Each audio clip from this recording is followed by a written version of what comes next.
Hello my darling, it's Chanel and today is a mood reading vlog. So as I mentioned in my previous vlog, it's been a long time since I filmed because I haven't been wanting to be on camera. So I've already read books for this vlog, but I will tell you what I've read. As usual, I started with a tarot pull. So this is the Spacious Tarot and this is a really beautiful sort of nature themed deck, which just, as it says, gives you this feeling of space. And the card that I pulled was the King of Cups, or the Elder of Cups, as it says on this particular card. Now, the prompt for the King of Cups was a book that is blue or has water. And for this prompt, I ended up picking up 22 Impressions by Jessica Friedman. So this is a tarot book and it has a blue cover. So I thought that was very serendipitous and apt. Now, this particular book wasn't what I was expecting. On the back, it says that this is a poetic new essay collection in which the symbols of the tarot brush up against life in a changing world. But it kind of just felt like a regular tarot book in that the first half of the book was about the history of tarot, so about the Rider-Waite-Smith and the Marseille tarot. It also had a lot of religious impressions, especially pertaining to the Jewish culture in here. As someone who's already familiar with the history of tarot, I found it like dry and repetitive. I've already heard it all before. And then the next part of it, it actually goes into the cards. It has an image and then it talks about the author's interpretations of the cards, and I just didn't vibe with it. Like even for the Empress, the author was talking about how Athena, and I just do not see Athena as a representation of the Empress card at all if you're going to pick any Greek goddess. There are many others. You could pick Hestia, you could pick Demeter, you could pick Aphrodite. There are a plethora of other goddesses that I would think are more suited to the archetype of the Empress over Athena. But yeah, this unfortunately didn't do it for me. I didn't resonate with it. I didn't agree with a lot of it.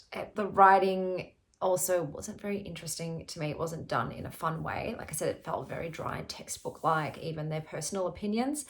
So yeah, this wasn't for me, but I have read a lot of tarot books and therefore I do need things to be, I don't know, a little bit spicy, a little bit zesty, a little bit fresh for me to really enjoy them. But also, if you are very brand new to tarot, I would not recommend this to a beginner. I think it's a bit much and not simple enough. The next book I picked up was Susanna Clarke's The Wood at Midwinter. So this is illustrated. I will show you the beautiful pictures inside. I think it has beautiful, beautiful illustrations. It's so nice when you have an adult book that has beautiful imagery within it. It's very much a bonus in this particular story because the story itself, it's not in depth, it's not very meaty.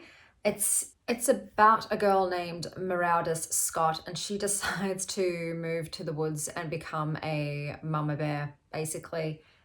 It's very, very simple and it didn't do much for me. So this is a 3-star book. It was kind of straightforward. So considering Piranesi was very labyrinthian and twisty and layered, this was not that. But it was a quick, pleasant read. If you're looking for those winter fairy tale vibes with lush illustrations, this has that. For me, this was a 3 stars. And then we have The Nightmare Before Christmas by Sarah Rusk. And this was also a 3-star read for me that too had wintry Christmas vibes. This is about the Prince of Christmas, Cole, and the Prince of Halloween, Hex. And the Prince of Halloween is citrus and spice and all things nice. This was fun. I would have loved a dual POV, especially in romance. I think it sometimes helps. I obviously definitely would have rather have been in the head of Hex, the Prince of Halloween. He was more my jam than Cole. Cole is going through a lot of family drama and politics, and I was kind of not expecting the amount of Christmas politics, holiday season rivalry in this. It starts off with Cole causing an economic collapse because he granted the Christmas wishes of a small Asian island. And I was like, but how? But then they explain that it wasn't just gifts that the people got. Some people asked for things like money on their Christmas lists, and it yeah, it caused the inflation to skyrocket and things of that nature. And it was just a bit, I'm like, okay, come on guys, like, let's not get so heavy, because the overall tone in the book is very lighthearted. It's a romance. It's a light and fluffy romance between these two who have lust at first sight and share a naughty pash in an alleyway before reuniting a year and a half later, because they are both told by their parents that they must compete for the heart of the Princess of Easter, so as to form an alliance between their holidays, because as you might imagine, Christmas and Halloween, they're kind of rivals. I did enjoy the mixed media format in this. So for instance, there are text threads between Cole and his friends, which I found kind of funny, especially the different names that they would change their group name to. For instance, we've got, when I think about you, I touch my elf, and not just the stockings are hung, 50 Shades of Sleighs, and two bros and a ho ho ho. It's cheesy, it's punny, but it makes me smile. This was a 3-star read for me. In terms of the spice, I would say it's an M. There is on-page sex, but it's very tame and not super descriptive. I then listened to Rapture by Emily Maguire. This is for a book club meeting, so my real world book club. Otherwise, I probably would not have picked this up. This is a historical fiction about Pope Joan. And I think the biggest advantage that this book had in sort of keeping my attention was the fact that I was not familiar with the story of Pope Joan. And for those of you who aren't, it was a woman from the 9th century. She decided that she did not want to go along with what was expected of women at that time, which was to be a wife and a broodmare. She's like, hard pass, thanks. And so therefore she took the only other avenue available to her, which is to cosplay as a man and join a religious monastery. She does so with the help of a Benedictine monk who fancies her and who she ends up trying this sex thing with. She's kind of intrigued, like what is so great about sex? And she ends up getting very mid-peen. You know, the dick wasn't that great. And she decides, I don't see what the fuss is about. I'm going to go on with my original plan of becoming a monk.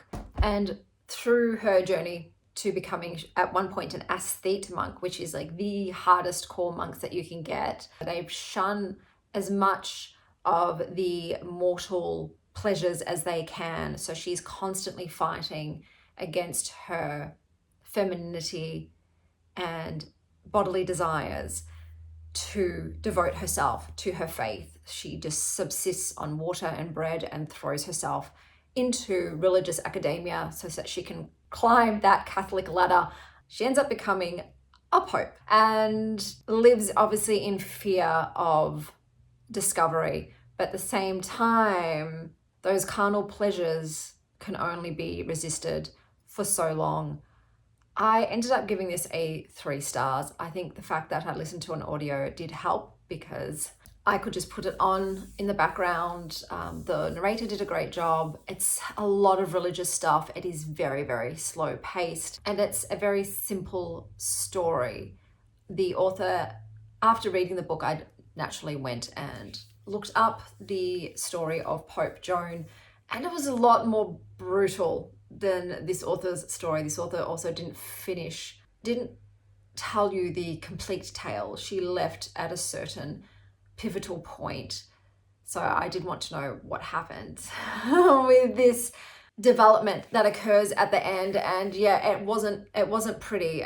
So I think maybe it is a kind of good introduction to the story of Pope Joan, but I'm sure there's probably other novels out there that did it a bit better, that were a bit more entertaining. The writing is good. It's just, it's long and not fun. Like, it's not a fun story to read. Not every story has to be fun or entertaining. But yeah, this one, I kind of felt like a monk in the austerity of the story, so to speak. But that was Rapture by Emily Maguire. Then I picked up some cookbooks. So here we had Greekish by Georgina Hayden, Everyday Recipes with Greek Roots. So this had a really good mix of traditional Greek recipes and modern twists on the recipes.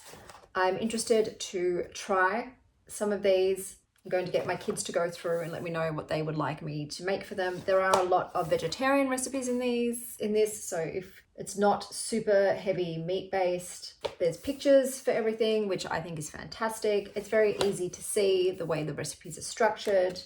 So if I do end up making anything, I'll let you know. But there were a few things in here that I was like, oh yeah, I'll give that a go. So a pretty good recipe book for Greekish recipes. And then I picked up another recipe book, and it was Bake Joy by Kim Joy. Easy and imaginative bakes to bring you happiness. Just look at this goddamn cover. This was a bloody delight. I liked reading it. So I do read the cookbooks as well, and I like the way that the author wrote. I love that with the recipes. I mean, it just speaks to your inner child.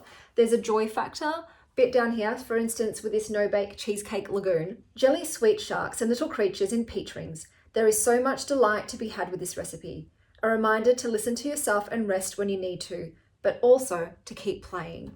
This is so gorgeous, and I can't wait to show it to the girls and for them to pick recipes. It just adds so much imagination and magic to food. I think it is really well laid out and written. I mean, look, the photos are absolutely gorgeous, and I'm sure that the recipes are great too. I will definitely make something. Look, celebrate weirdness.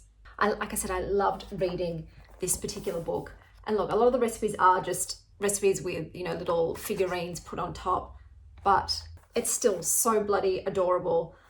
So I will definitely, absolutely make at least one out of here. I'm going to keep this for the full amount of time I'm allowed to, and we're going to try as many recipes as we can. If the recipes are good as well and not too difficult to make, because look, my skills aren't what they used to be. I used to be a very avid baker or dessert maker, and I don't know what happened. I guess motherhood happened, right? Okay, like fatigue and having children who are very fussy eaters and just trying to find recipes that they will eat, and then just sort of lose all interest in trying anything new, because if you spend all that time and money on the ingredients and then your kids are like, I'm not eating that, yeah, that's not a fun experience. But I want to see if I can make some of these, and if it's fantastic, I might buy this book, because this is like serotonin in cookbook form. It's so fun. The final book that I read was Frozen River by Ariel Lauren,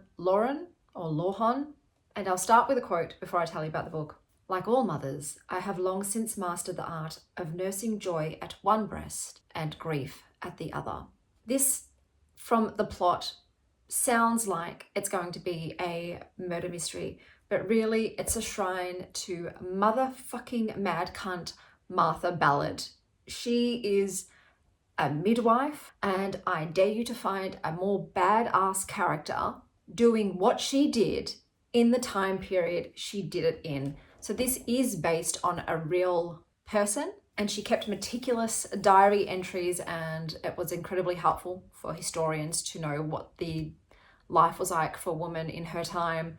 The author, though, has taken original Martha and just fucking supercharged her. In this book, Martha is a midwife. She's got 9 kids, an amazing husband. This is also a love story. Their relationship is honestly goals, and they nailed marriage as hard as they nailed each other. But in her town, she delivers babies, and one day a man is found killed, and he was an accused rapist, and Martha decides to find out what happened, but also to champion the woman that was raped, because as you can imagine in those times, accusing men of rape didn't always work out for the women who were the victims. And Martha is like, no, I need to help this woman. I believe what she said is true, and I want justice to be served.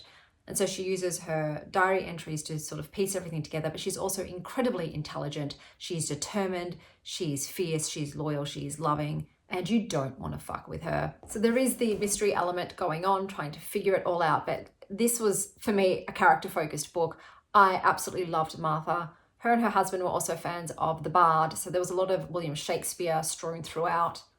She lives in a small town, so the small town dynamics were at play, all of the relationships that she has cultivated with the members of this town, and that she leans upon when the villain in this story tries to destroy her. And my God, the villain in this story didn't get enough karma for what they did. That is one thing that I probably would have liked change was that real justice was served, but then, like I said, in that time period, any justice served to men committing crimes against women would not be the norm. So I just had to make peace with that. The story itself is a little bit deus machina at play in it, but I didn't care because I just wanted to read about the real MVP, Martha Ballard, and the real MVPs, midwives, whose medical expertise and skills weren't acknowledged enough, especially by men in the medical field and profession.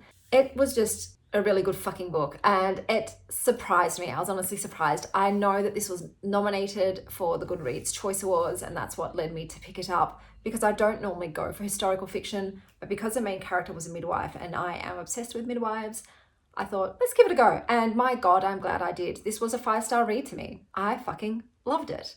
And Martha Ballard is now one of my favorite characters of all time. This was just a beautiful book, and I really enjoyed being immersed in the tale and the place and the trials and the tribulations. Obviously check all the trigger warnings. There are serious subject matters in this, especially pertaining to women and violence against women and women's health. But yeah, I was blown away, and would recommend if you like historical fiction with incredible female main characters. But like I said, the male main characters in this too, there were also some wonderful ones in there. So it was a good mix of identities and motivations and community. And those were all of the books that I read. I'll quickly run through them one more time for you. So we have 22 Impressions by Jessica Friedman, which is like a 3-star for me. The Wood at Midwinter by Susanna Clarke, 3 stars. The Nightmare Before Kissmass, Sarah Rusk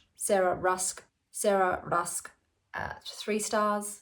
Rapture by Emily Maguire, 3 stars. Greekish by Georgina Hayden.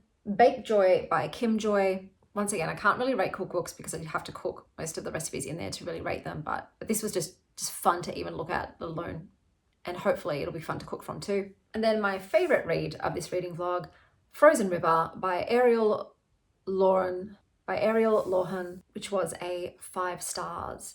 So that is everything for this vlog, but I am going to head out. I'm going to go to the library and pick up some new books. So I'm going to tack a little library haul onto the end of this video, and any other footage that I film. So I'll see you guys back again when I've picked up some new books. Okay guys, I'm back. I'll put that down, that's way too big. Let me show you what I got from the library. So I picked this book up. This is called Melbourne's Secrets, Cuisine, Culture, Fashion and Interiors by Stephen Graffiti. So I'm trying to go through my city like a tourist, and I thought this might help bring some areas to my attention that I'm not currently aware of. Then we have Expiration Dates by Rebecca Searle. So this is a romance novel about a woman who in her life, whenever she starts dating someone, she gets a slip of paper that has an expiration date on that relationship. So I might say 3 weeks, 3 years, but then she meets someone and she doesn't get a slip, which I think is what happens, is it? It's just got the guy's name, no end date. So I thought that sounded interesting. Then I picked up The Art of Pinup by Diane Hansen. So this has some very cool pictures there. I personally love pinups and that style. I don't know if there's anything super naughty in here. It doesn't look like it. It just looks like a little bit flirtatious. So I thought I would give it a look. Then we have Midnight Rooms by Donier Coles. So this is a horror fairy tale about a heroine, a mysterious suitor, a secluded manor, and the mysteries in its haunted halls. We have The Cat Here, Cats, Magic, Nature and Spells by Alison Davies. Like, you know, there's one consistency with my 5 stars at the end of the year, and it's that there'll be some kind of cat book with illustrations in there. That's the one way that I am predictable. And then the final book I picked up is Book Nooks, Inspired Ideas for Cozy Reading Corners and Stylish Book Displays by Vanessa, Dina and Claire Gilhooly. And I'm just looking for further inspo. One day I will be able to design my own home and build my own home. And I wanted some inspiration on beautiful book spaces. But those were the books I got from the library, and that's everything for this reading vlog. Until next time, stay wild, Star Child.